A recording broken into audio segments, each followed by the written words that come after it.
ایک بندے نے سوال کیا ہے کہ نماز میں آہ اوہ یہ وغیرہ نماز کے اندر کرنا کیا اوف ہو گیا، یہ نماز کے اندر کوئی بندہ کر لے تو اس کا کیا حکم ہے شریعت میں؟ اگر آہ اوہ اور اف درد یا مصیبت کی وجہ سے ہو، فتاوی شامیہ نے بھی اس کو نقل کیا ہے، ہر ایک کتاب کے فقہ نے اس بات کو نقل کیا ہے، اگر درد اور مصیبت کی وجہ سے ہو آہ اوہ اور اف تو اس صورت میں آپ کا نماز فاسد ہو جاتا ہے، آپ دوبارہ نئے طور پر آپ دوبارہ نماز پڑھیں گے۔ اور اگر آہ اوہ یہ جنت اور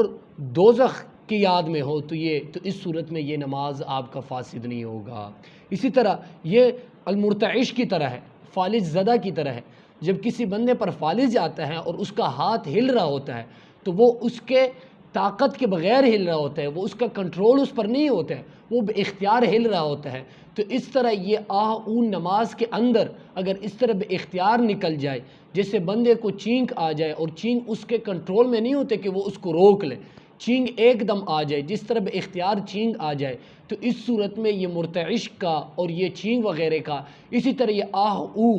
اگر بے اختیار ہو تو اس صورت میں آپ کا نماز فاسد نہیں ہوگا، اور اگر قصدن ہو تو اس صورت میں آپ کا نماز فاسد ہو جائے گا۔